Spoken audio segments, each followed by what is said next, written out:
Boa noite, pessoal. Sejam bem-vindos a mais um momento de estudo bíblico desta noite. É em nome de nosso Deus Pai, Filho e Espírito Santo que nós iniciamos este momento, tendo a certeza de que a companhia dele é preciosa para cada um de nós, é ele que nos ensina através da leitura da sua santa palavra. Nós estamos chegando no quarto capítulo do profeta Jonas, esse é o capítulo final desse livro do Antigo Testamento. Portanto, nós encerramos essa série que nós iniciamos aí algumas semanas atrás, né? Concluindo o capítulo 4 hoje à noite, né? Participem como sempre participaram, conversem, né? Abram o microfone, levantem a mão aí para que a gente possa trocar ideia durante o estudo de hoje, que é dessa forma que a gente cresce, ok? Muito bem, pessoal. Como nós temos sempre iniciado com uma tela parecida aí, né? Eis o profeta e o peixe, é o título que foi dado para essa nossa série que a gente começou, né? É muito mais que simplesmente a história de um homem com um peixe, né? Com certeza. Nós paramos no final do encontro passado, no final do capítulo 3, como já dito, 4 capítulos, então no final do 3 a gente leu esse versículo. Deus viu o que fizeram, como se converteram do seu mau caminho, e Deus mudou de ideia quanto ao mal que tinha dito que lhes faria, e não o fez. Assim termina o capítulo 3 do profeta Jonas, versículo 10. Antes de nós olharmos por uma palavrinha específica nesse versículo aqui, que nos remete ao que tudo acontece depois no capítulo 4, eu quero olhar para vocês mais uma vez para algo que eu venho frisado durante essa série, que é olhar para Jonas e ao mesmo tempo olhar para Jesus.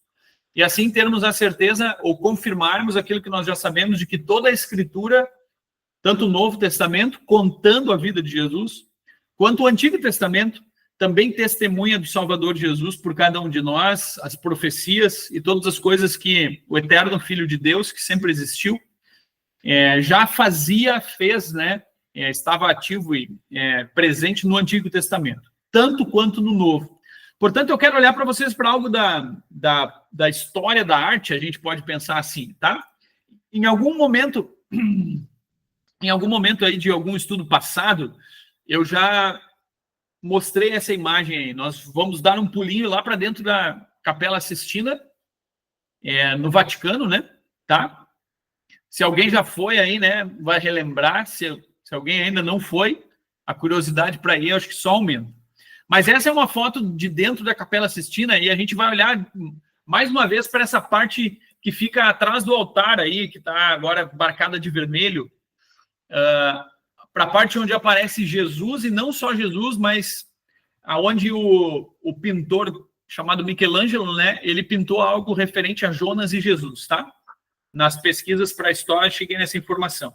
Isso que está acontecendo provavelmente é uma missa, né? Dá para ver o altar ali, os castiçais, tudo isso a gente enxerga. O Papa está sentado para cá, o que tudo indica. Me parece que é na época do Joseph Ratzinger, parece que não. Alguém concorda comigo aí, não? Dá para enxergar? Não dá? Está meio pequeno? Mas muito bem, vamos continuando, tá? A gente vai olhar para essa parte do quadro, né? Toda essa pintura que aparece atrás do altar, lá na Capela Sistina, foi pintada entre 1475 e 1564, ou melhor, essa é na verdade a vida de Michelangelo, né? Perdão. Mas ela é chamada de O Juízo Final. Em algum momento a gente já olhou para algumas cenas que aparecem para isso aí, tá? Ali no centro da cena tá Jesus, a parte de baixo ali, né? Tá? E na parte de cima a gente vê 2 pernas. Vocês estão conseguindo enxergar, não? Não dá para ver? Nada de confirmação aí. Vamos aumentar isso aí um pouquinho, então, tá? Olhem para essa cena ali que está recortada ali, tá? E agora para a cena adiante. Esse personagem aqui que está com uma mão levantada assim, com uma menção até de uma coisa meio braba, me parece, né? É o próprio Jesus, tá? Na cena ali, atrás do altar é Jesus. E se vocês olharem para cima, agora vocês vão enxergar 2 pés ali pintados, né? Enxergam? Sim? Obrigado aí, alguém confirmou, né? E tem um nome escrito ali, alguém consegue enxergar o nome que está escrito ali, não? Não? Muito pequeno? Tá, então vamos continuando para que a gente consiga enxergar um pouquinho maior. Nós estamos olhando para o teto da Capela Sistina, para o altar e para o teto da Capela Sistina. E o nome que eu estou dizendo para vocês, ele está escrito aqui, ó. Eu estou mexendo o mouse, eu não sei se como é que isso aparece para vocês, talvez apareça pequeno, especialmente quem está acompanhando no telefone, né? Mas aqui embaixo está Jesus, tá? E aqui em cima aparecem esses pés. Essa imagem a gente olha agora, e essa imagem é uma pintura de Michelangelo, de um dos profetas. E talvez agora vocês consigam enxergar qual profeta é. Sim, não, talvez. Está escrito aqui embaixo, né? É um I. Parece que aparece o nome Jonas. Isso aí, né? Nós estamos falando do profeta Jonas. E se vocês olharem aqui para cima, aqui tem um peixe. Estão vendo um peixe aqui? Não é tão grande assim, obviamente, né? Mas na pintura e esse homem aqui é o profeta Jonas. E ele está, de certa forma, apontando assim para baixo, né? E vejam só, eles estão colocados um numa linha próxima da outra.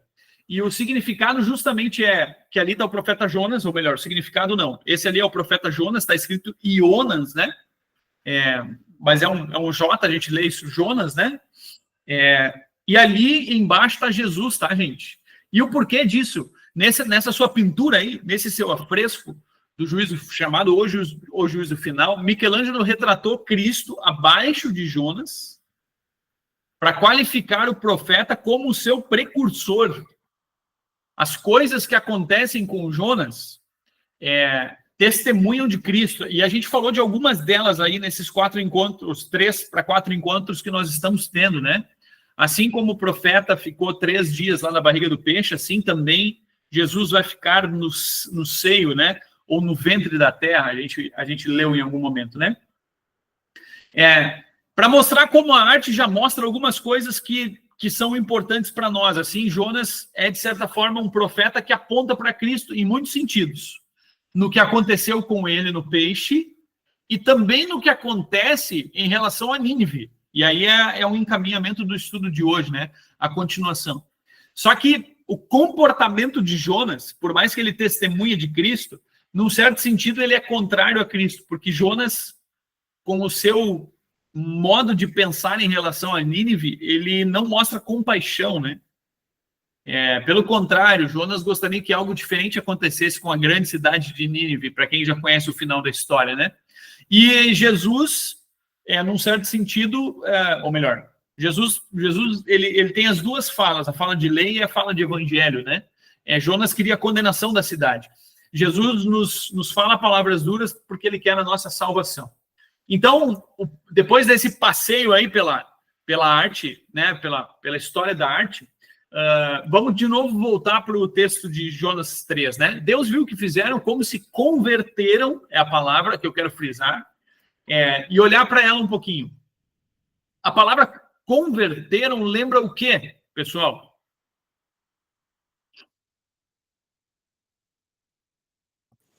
Pastor, converter é mudar de direção, né?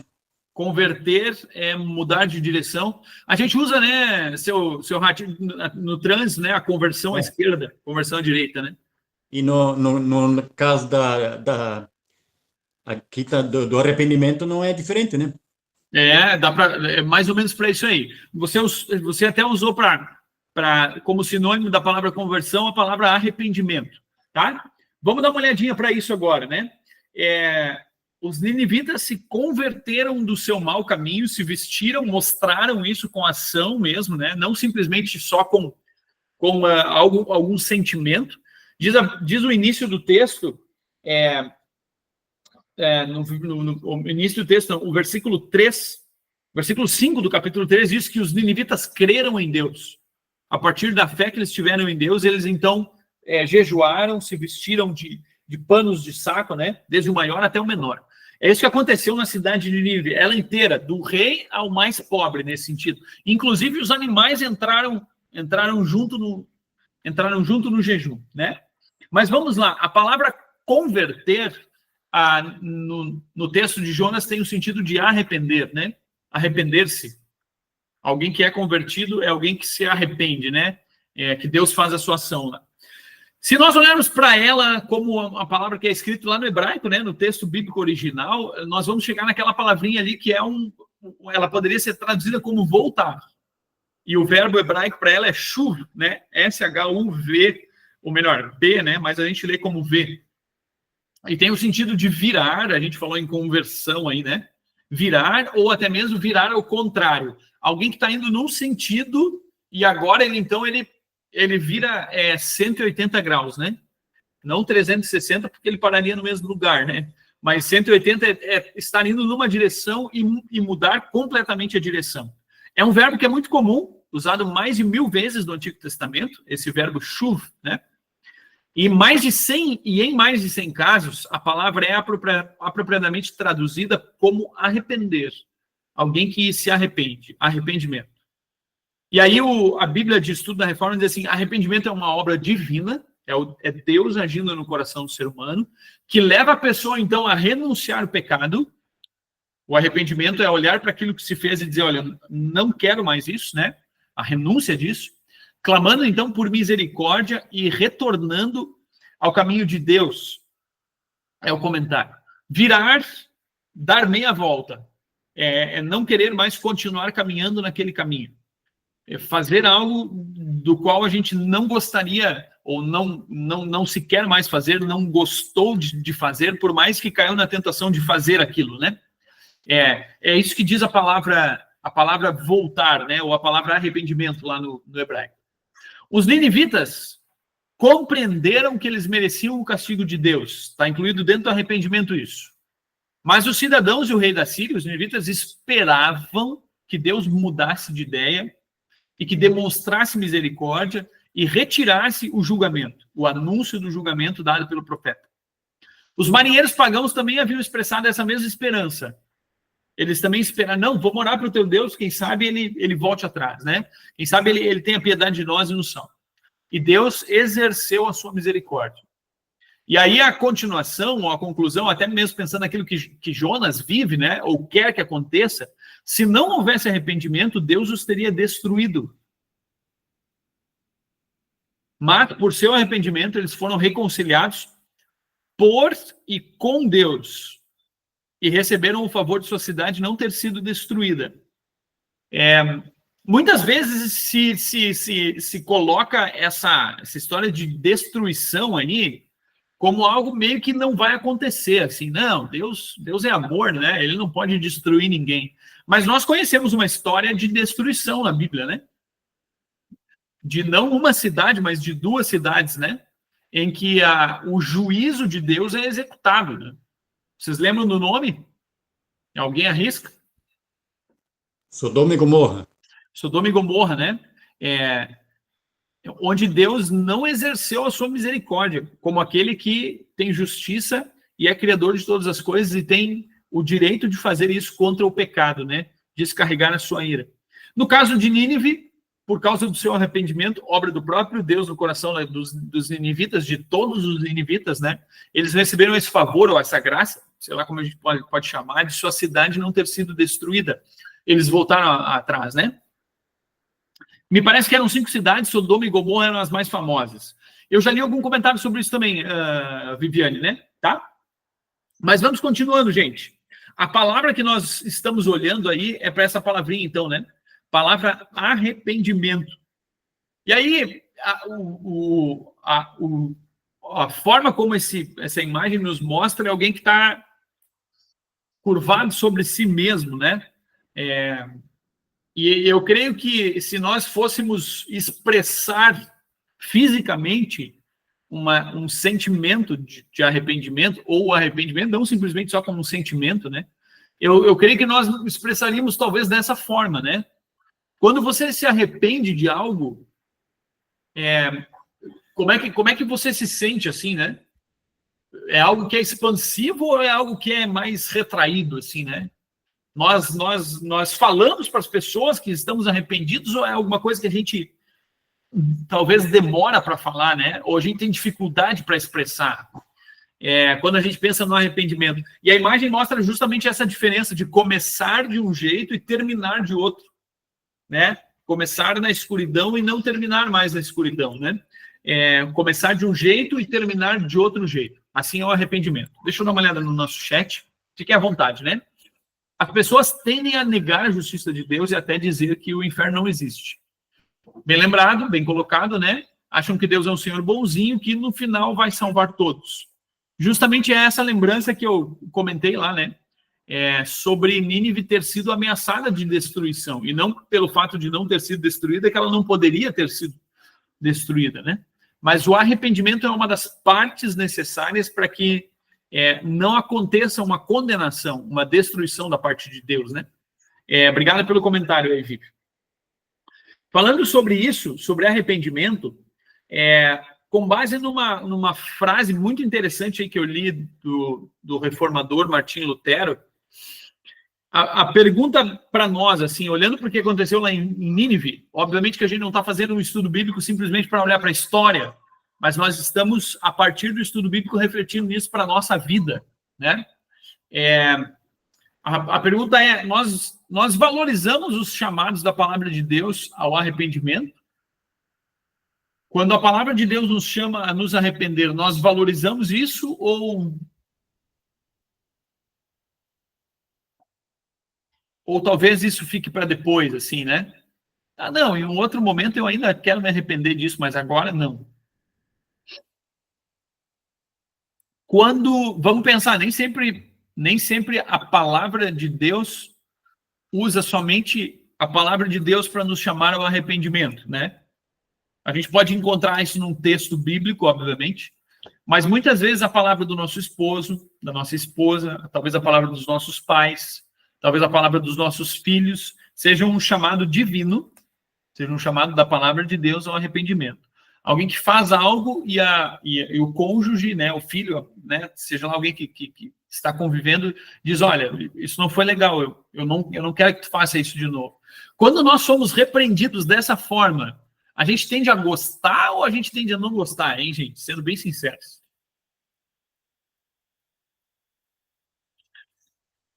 O Ricardo fez um sinal que não aí, né? Eu não estou conseguindo enxergar todos aí, né, gente? Infelizmente, né? Na nossa câmera, né? Mas normalmente a primeira burdoada, assim, que a gente leva, né? Fez errado, né? Não gostei. É algo que irrita, assim. Se a gente deixa para reagir na reação sem pensar, a gente larga uma outra, né? Não, mas tu também fez aquilo, assim, né? Essa história de ser calmo, não, beleza, vou ouvir e vou interpretar o que você está me dizendo, né? Ninguém gosta de ser repreendido, o Ricardo comentou, né? Ninguém gosta-se sempre de ter razão, isso mesmo, né? Se a gente tem razão, tá tudo certo. Se a gente não tem, aí a coisa complica, né? Não é algo muito bom. Então, assim, ó, a resposta para essa pergunta, acho que a Vivi disse, muitas vezes a gente não valoriza, né? Nós não damos muito valor, assim. Com o tempo e com a ação do Espírito Santo, a gente vai pensando um pouquinho diferente e a gente reconhece, não, naquela vez lá eu fui teimoso, não deveria ter sido tanto, né? Aquela vez lá eu pisei na bola, deveria ter pedido perdão mesmo, né? Não, o pastor, quando me falou de tal coisa, eu não aceitei muito o que ele falou, achei ruim, nem fui mais à igreja por causa daquilo. Mas lá no fundo eu acho que ele tinha razão, né? Essas coisas a gente precisa pensar e refletir, né? Se nós valorizamos ou não. Obviamente que, num certo sentido, nós também valorizamos, né? A nossa vida é um constante lutar para nos arrependermos. Portanto, é o Espírito Santo agindo no nosso coração. Mas vejam que interessante o que Lutero fala no seu comentário ao livro de Jonas, né? Nas obras selecionadas, volume 13. Justamente comparando o que aconteceu com os ninivitas e o que acontecia atualmente na igreja, ou entre eles, né? Nós temos tantos profetas, tantos apóstolos, tanta escritura, tantos livros, pregadores e palavras consoladoras, e ainda assim não conseguimos confiar muito bem em Deus. Que a nossa riqueza na palavra de Deus, a gente tem tanto, que ela poderia ser chamada de um mar em comparação com a gotinha que eles tiveram. Ele está lembrando do pouco que foi pregado a palavra de Deus em Nínive. Um profeta de Deus foi enviado para Nínive e durante um dia ele saiu pregando. Mais 40 dias e Nínive será subvertida. Essa era a mensagem que ele estava dizendo. Nós temos tanto, a gente ouve tantas vezes a palavra de Deus e eles ouviram tão pouco que a comparação é essa. Nós temos um mar, eles ganharam uma gotinha só. Eles aproveitaram esses pequenos fragmentos de maneira tão primorosa para a sua bem-aventurança que envergonham a nós. Tanto judeus como cristãos. Que da grande abundância da palavra de Deus que temos, não conseguimos usar nem metade dela para o nosso proveito. Por isso, em Mateus, Cristo também confronta, dizendo: ninivitas se levantarão no juízo com esta geração e a condenarão, porque se arrependeram com a pregação de Jonas.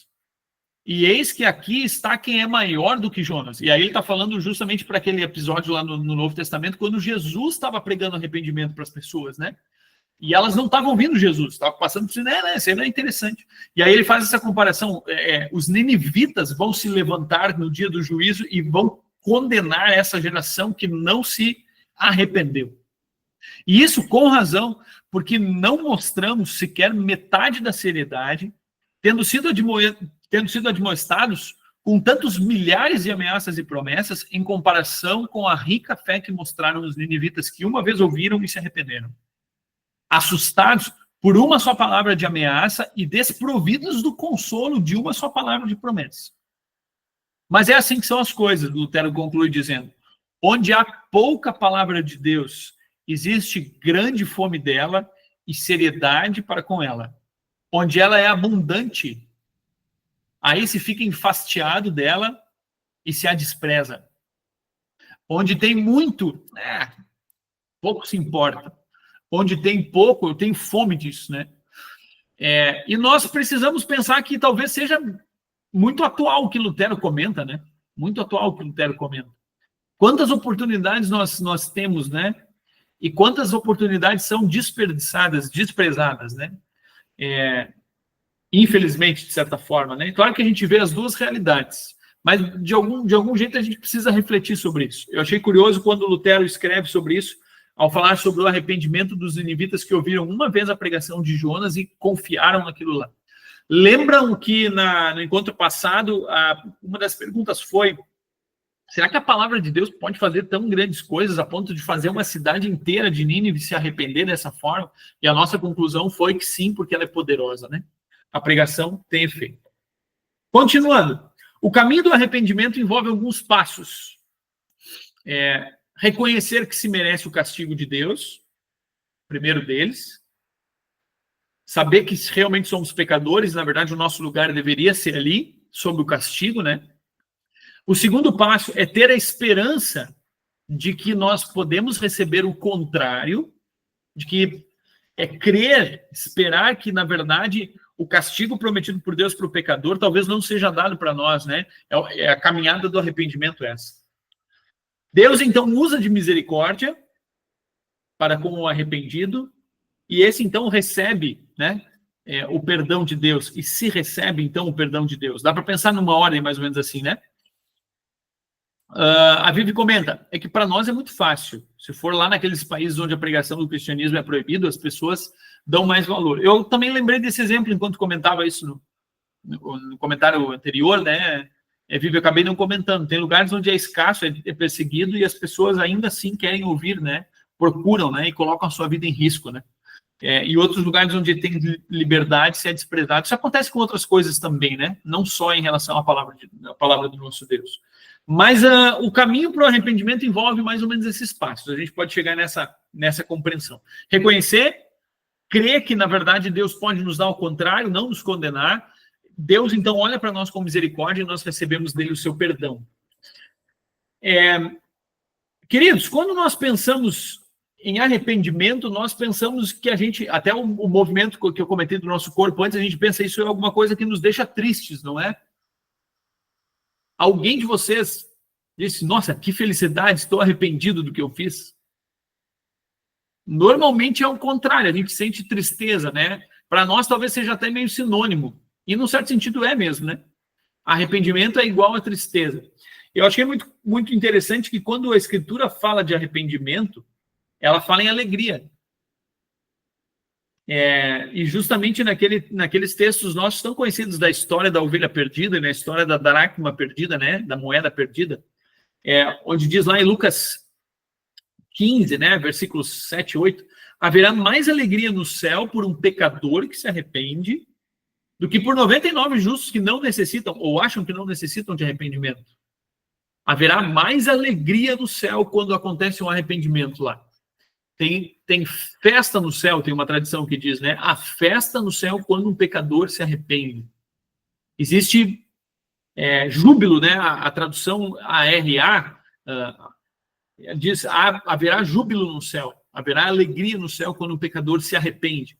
Para nós é um movimento de tristeza, porque a gente precisa olhar para aquilo que fez e dizer, não queria ter feito. Mas, num certo sentido, da parte de Deus para nós, é algo em que há festa no céu. Jesus comemora com isso. Os anjos se alegram, a mesma alegria da viúva que achou a sua dracma perdida, essa mesma alegria os anjos do céu têm quando o pecador se arrepende. Muito bem, para nós chegarmos então finalmente no texto do capítulo 4. E na terra, o que acontece quando há um arrependimento, é a pergunta.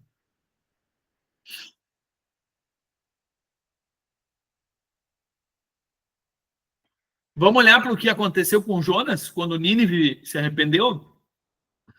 Jonas, capítulo 4, os versículos 1 a 4 nos dizem assim: mas Jonas ficou muito aborrecido e com raiva. Quando Nínive se arrepende, gente, Jonas fica muito aborrecido, e não só aborrecido, ele fica com raiva. No céu tem alegria. Se a gente compara aquele texto ali, pensa o que aconteceu no céu quando Nínive se converteu, né? Quando Nínive se arrependeu. No céu aconteceu uma coisa. Jonas, o profeta encarregado por levar a palavra para aquela gente, ficou muito aborrecido e com raiva. E aí, então, ele ora ao Senhor, né? A segunda oração de Jonas na história. E ele orou ao Senhor e disse: Senhor, não foi isso que eu disse estando ainda na minha terra. Por isso me adiantei fugindo para Tarsis, pois sabia que tu és Deus bondoso e compassivo, tardio em irar-se e grande em misericórdia, e que mudas de ideia quanto ao mal que anunciaste. Agora, Senhor, eu peço que me tires a vida, porque para mim é melhor morrer do que viver. E o Senhor disse: você acha que é razoável essa sua ira? É a pergunta de Deus para Jonas, né? A história de Jonas é uma história de compaixão. Jonas e Deus conversam pela primeira vez na história no capítulo 4. Até então não tem conversa nenhuma entre Deus e Jonas. Tem uma ordem de Deus, né, para Jonas, mas não há uma conversa. Nessa oração, agora no final, Jonas e Deus conversam. Jesus e Jonas conversam, né? Jonas revelou por que ele não queria ir pregar em Nínive, em primeiro lugar. E um dos motivos bem claros para nós, compreensível para nós, é justamente esse, né? A Síria, o povo para quem ele foi enviado, era o inimigo nacional de Israel, ou seja, a Síria tentava dominar sobre Israel. Helena, você está com a mão levantada, fica à vontade. Ou não é a Helena que está com a mão levantada? Está com o microfone fechado. Foi as crianças? Foi as crianças, né? Tudo bem, sem problema. Elas estão, essa parte da Síria aí chamou a atenção da Cecília e da Aurora, estão concentradas. A Síria era o inimigo nacional de Israel. Assim, Jonas esperava que eles perecessem. A esperança de Jonas não era que eles se convertessem, mas que eles morressem. Eu estou indo lá para pregar para que eles sejam destruídos, né? E o conflito central, então, do livro é justamente esse entre a misericórdia de Deus e a indisposição de Jonas. A má vontade de Jonas de estender aos ninivitas, para eles, a graça que Deus já tinha concedido para a sua própria vida. A salvação que ele já tinha recebido. Recebido já por se tornar filho, né, de Deus, né? E também por ter sido salvo no peixe e pelo peixe, né? E o conflito principal é esse, né? Jonas foge de cara já na primeira ordem de Deus e agora nesse diálogo eles conversam. Então, versículo 5, então Jonas saiu da cidade e sentou-se num lugar a leste da mesma. Esse agora é o movimento de Jonas, né? Ali construiu um abrigo, sentou-se na sombra para ver o que aconteceria com a cidade. Então o Senhor Deus fez crescer uma planta por cima de Jonas. Deus poderia simplesmente parar de tratar Jonas com misericórdia, mas Deus continua cuidando de Jonas, né? Então o Senhor Deus fez crescer uma planta por cima de Jonas para que fizesse sombra sobre a sua cabeça, a fim de o livrar do seu desconforto.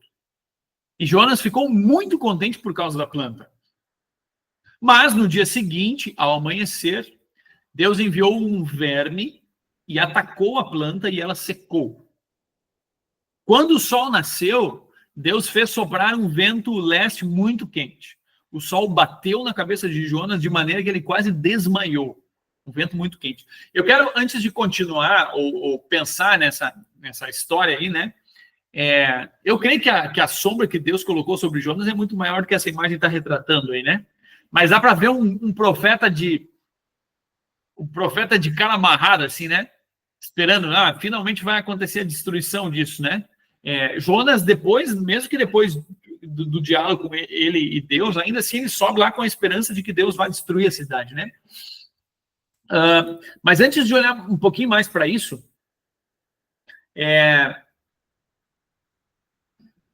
vejam, me parece que Jonas constrói um abrigo ali, né? Ele construiu um abrigo e sentou-se na sombra para ver o que vai acontecer com a cidade. Mas o Senhor fez crescer uma planta por cima de Jonas para que fizesse sombra sobre a sua cabeça. Parece que o abrigo de Jonas não serviu de muita forma, assim, né? E Deus, então, na verdade, faz o seu abrigo através de uma planta para ele, né?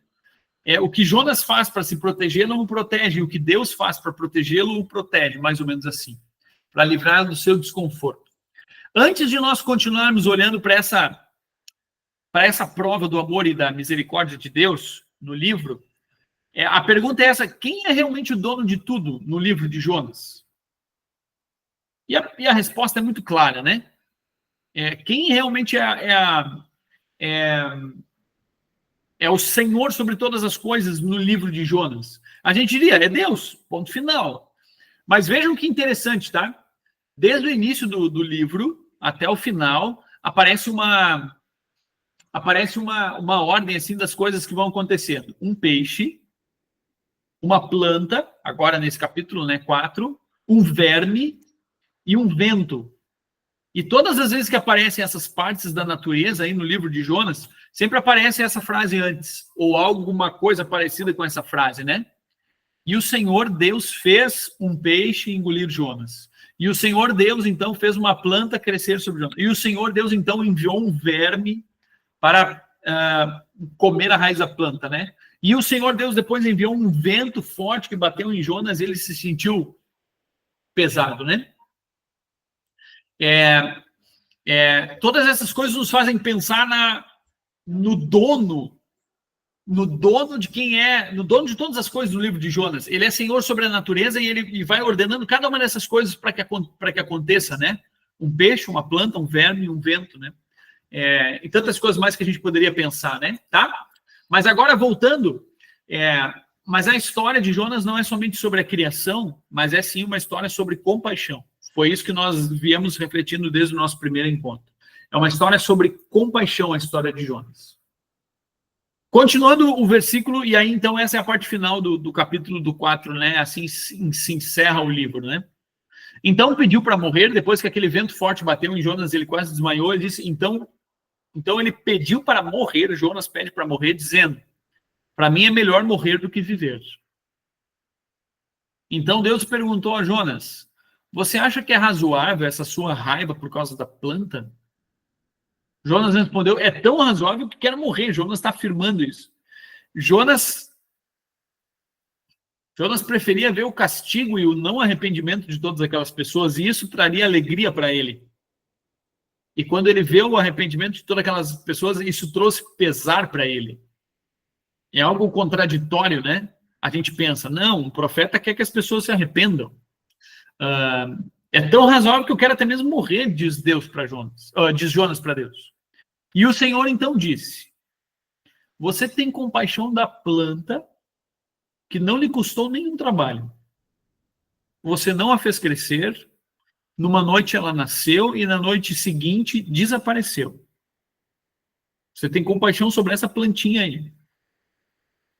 E você não acha que eu deveria ter muito mais compaixão da grande cidade de Nínive, em que há mais de 120 mil pessoas, aqui aparece um cálculo, né? Mais de 120 mil pessoas que não sabem distinguir entre a mão direita e a mão esquerda. E também muitos animais. E, gente, esse versículo 11 é o último versículo do livro de Jonas, tá? Não tem nenhuma resposta para essa pergunta. Quem tem que responder ela é você e eu, né? Essa é a pergunta final de Deus para Jonas. 120 mil pessoas que não sabem discernir ou separar, distinguir entre a mão direita e a mão esquerda, é uma linguagem, talvez uma forma de linguagem que mostra, assim, pessoas que justamente não têm nenhum tipo de conhecimento ou nenhum tipo de capacidade para até a nível espiritual, assim, para entender o que estão fazendo, né? E, portanto, Deus vem para pregar para elas, para que elas entendam o que está acontecendo. Mais ou menos assim, essa é a linguagem expressa aí na história de Jonas entre a mão esquerda e a mão direita, né? A tua misericórdia lá pela plantinha, Jonas, tu tem por ela, você acha que eu também não deveria ter pela minha criação, que inclui toda Nínive? E, por fim, gente, daí, creio que esse seja já praticamente o penúltimo slide, se não me engano, antepenúltimo. É uma poesia que eu encontrei num desses livros aí, a partir da pesquisa do assunto, né? E o nome da poesia é Mudando de Ideia. E ela assim diz, então: e foi Jonas, batendo os pés, para o seu posto à sombra, e esperou que Deus mudasse de ideia e pensasse como ele.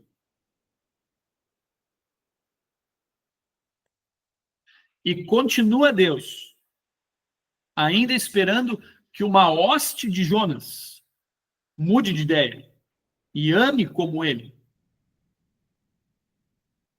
Jonas sai batendo os pés com raiva lá para o seu posto à sombra embaixo da árvore, né, do que Deus manda crescer, esperando que Deus mudasse a sua ideia de não condenar Nínive. Ou melhor, de não condenar Nínive e pensasse como ele condenasse Nínive, né?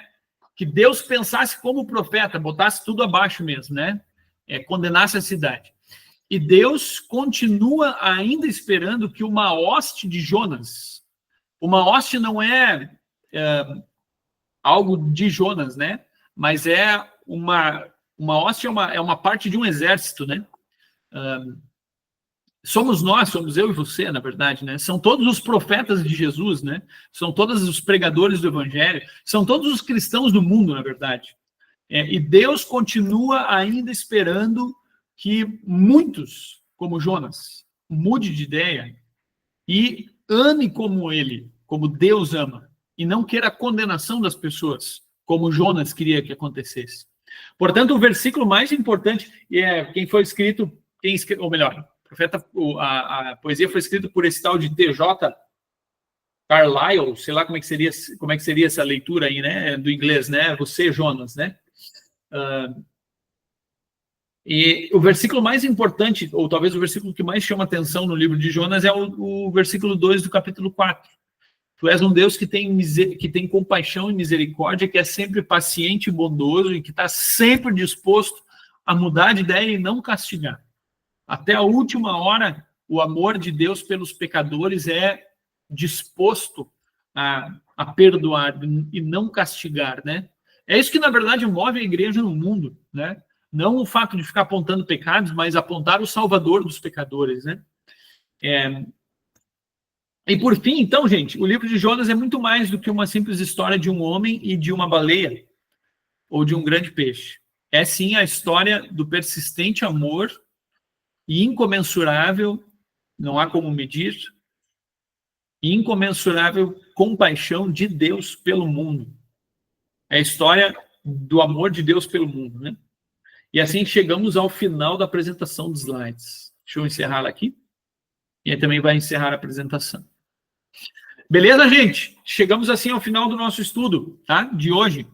Se quiserem comentar algo, fiquem à vontade, perguntar algo, né? Sempre dá para dar mais atenção ainda para o texto bíblico, né? Mas, de certa forma, também conseguimos passar em vários assuntos aí que são importantes para nós passarmos no livro do nosso profeta Jonas. Alguma pergunta? Algum comentário? Diga, seu Ratrick, nós estamos gravando ainda, né? Depois Márcia, né? Pastor, vendo esse comportamento do profeta Jonas, primeiro, nós não temos direito de criticar ele, porque nós também somos pecadores, né? Mas eu estava acompanhando e analisando, assim, o que levou Jonas a, de certa forma, reprovar Deus. Ele reprovou Deus, né? E o que fez ele? Eu acho que, para mim, assim, eu entendi que ele estava com, a gente hoje chama de orgulho ferido. Eu acho que é mais ou menos por aí, né? Eu acho que dá para pensar que sim, né? Eu creio que a partir da pesquisa ali, né, uma das coisas bem interessantes é que justamente a Síria era inimiga, né? A Síria queria destruir Israel, e agora, de repente, Deus manda um profeta de Israel para falar sobre salvação para Nínive. Né? Então, essa coisa de ser um inimigo de Estado, né? Um inimigo nacional, né? É um povo que estava destruindo Israel, ou iria destruir Israel, né? E mesmo assim, Deus o manda para proclamar salvação para esse povo, né? Eu acho que essa é uma das coisas bem interessantes, assim, né? Seu Hartwig, né? É isso aí, também acho. A outra, talvez, é a característica do profeta Jonas, né? Ele achava que tinha que destruir mesmo, e pronto, final, né? Talvez se fosse outro povo, ele pensaria igual, né? O judeu tem muito nessa coisa de nós fomos o povo escolhido, né? Então nós somos mais do que vocês. Que história é essa de outros receberem algo? Mas o relato de Jonas também nos comprova que o amor de Deus, já no Antigo Testamento, é por todo mundo, não é só a partir do Novo, né? Mas os gentios, né? Os não judeus fazem parte da aliança a partir do que Jesus fez por cada um de nós, inclusive antes da sua vinda, né? Márcia tinha levantado a mão, fica à vontade. Sim, pastor. Eu queria só contribuir que eu acho que esse livro de Jonas me despertou, assim, o lado de que como nós devemos ser mais pacificadores e não tão julgadores, né? Muitas vezes nós temos amigos, pessoas que precisam do nosso ombro amigo, né? E a gente muitas vezes prefere não se intrometer, não fazer nossa parte, né? Levando para eles a compaixão, né, que Deus tem por todos nós. Às vezes, amigos nossos, ou mesmo pessoas que a gente nem conhece tanto, precisam que a gente leve para eles a palavra de que Deus ama eles. Estão com algum problema bem cabeludo, alguma coisa que a gente sabe, né? E às vezes a gente se omite, né? Eu acho que Jonas me passou um pouco isso, né? Eu já sei do amor de Deus por todos. Por todos. Então, às vezes é melhor a gente ir lá levar um abraço, um consolo, falar desse amor de Deus, né? Que julgadores já tem que chega, né? Me despertou um pouco esse lado, assim, de como Deus é compassivo e de que a gente também, muitas vezes, pode levar essa mensagem da compaixão para quem muitas vezes está precisando, né? Muito bem concluído, assim, Márcia. Obrigado pela tua contribuição, né? Se na igreja, né, vamos pensar, não só na igreja como templo aqui, né, onde a gente se reúne uma vez por semana, 2, 3, mas se a igreja que eu e você somos, né, o templo do Espírito Santo, né, que caminha por aí, né, que vive dentro da família, na escola, em todos os lugares que nós estamos, né, se nós só vemos dedos apontados, ou se a gente só consegue apontar dedo, né, e ver defeitos assim, e não conseguir acolher alguém que chora, que sofre, né? Eu acho que ainda a gente não chegou onde a gente deveria chegar, né? Ainda a gente está ali dentro daquele exército dos Jonas ali que querem que Deus condene, porque Deus tem que condenar. Mas aí aquela reflexão assim, poxa, o principal dos pecadores, como Paulo reflete, né, não fui condenado, sou amado todos os dias, e Deus derrama misericórdia sobre misericórdia todo santo dia na vida de cada um de nós. E a gente não consegue derramar um pouquinho na vida do outro, né? Segura o julgamento, né, e fala alguma coisa de Jesus para a pessoa que está pronto, né, é isso que ela precisa, né, no fim das contas, né. Então, a tua contribuição aí, Márcia, é na mosca, digamos, né, é o que o livro nos fala, da compaixão do nosso Deus, né, através do que nós fazemos todos os dias, né, a nossa vida inteira, né. Ricardo? Eu queria fazer 2 comentários, um na linha, aproveitando o gancho aí da Márcia. Justamente é o que a gente falou lá no início, né? Ninguém gosta de ser criticado, e justamente no momento de dificuldade é o momento que a gente tem que estar ali para falar uma palavra bonita, né? E às vezes a pessoa tem aquela história que sempre fala, briga de marido e mulher, ninguém mete a colher. Até teve uma campanha há um tempo que dizia que tinha que meter sim, que era para denunciar, não sei o quê. Então, assim, eu acho que não mete a colher para falar quem está certo e quem está errado, mas às vezes para estar ali, meter a colher no sentido de dar um abraço na pessoa, né, transmitir amor, e que é o que a pessoa espera. E nesses casos a intromissão ela é importante, né, não para julgar, mas para apoiar. Mas o comentário que eu queria fazer, na verdade, era sobre o próprio livro, né, o desfecho aí final que foi falado, né, da misericórdia de Deus, e da gente olhar para toda essa mensagem do livro como esperança, né? E justamente quando eu gosto, às vezes, de dar um Google aí nas coisas e procurar algumas coisas, e eu fui procurar o que o Google fala sobre o livro de Jonas, né? E ele traz uma visão totalmente legalista, né? Talvez por influência aí das igrejas legalistas, mas ele fala literalmente assim, de que a principal mensagem do livro de Jonas é mostrar que o Senhor vai exigir que prestemos contas das nossas responsabilidades que Ele nos deu, mesmo que tenhamos que as tentemos evitar, né? Então, a visão do Google é extremamente legalista do livro, e que bonito que você trouxe uma visão da compaixão de Deus, né? Achei bem Angélica. O Google está junto, vamos dizer assim, o Google está junto com o Jonas, né? O ser humano por si é legalista, a gente acha que sempre tem que ficar, né, corrigindo o outro, né? E o Google, no fim das contas, é produção humana, né? Ele não chegaria sozinho na conclusão daquilo que precisa vir de fora. É Cristo quem dá essa graça para nós, né? Então, se em algum momento a gente consegue enxergar, é a compaixão de Deus quem fez, né? É a compaixão de Deus quem faz, né? E por isso é muito bom concluir isso também, né? Obrigado, Ricardo. Legal a pesquisa aí, né? É importante ela, né? Tem até aquela parte dos animais ali que é bem interessante também, né? De Jonas. Porque Deus, no final, coloca os animais junto na história ali, né? Eu tenho compaixão por todas as pessoas, inclusive, né? Tantas pessoas que não sabem distinguir mão direita e também muitos animais, Deus pergunta, né? Isso nos faz pensar que também a compaixão de Deus é por eles também, né? Óbvio que não da mesma forma como nós, né? Mas por eles também. E que como também as pessoas têm perspectivas diferentes, né? Muitos podem ficar só apegados aí na questão do julgamento, da ira de Deus, do julgamento dele, e a gente deve se apegar muito nessa questão do amor mesmo, né? Da compaixão. O testemunho nosso é para esse lado aí, né? É que Deus sempre nos fortaleça a conseguir chegar lá, né? Nesse sentido. Ok, pessoal? Tranquilo? Mais algum comentário? Fiquem à vontade aí, né? Se temos mais algum. Senão, nós já estamos chegando ao final. Eu vou encerrar a gravação, tá? E aí, só mais algum comentário sobre a nossa semana aí, rapidinho.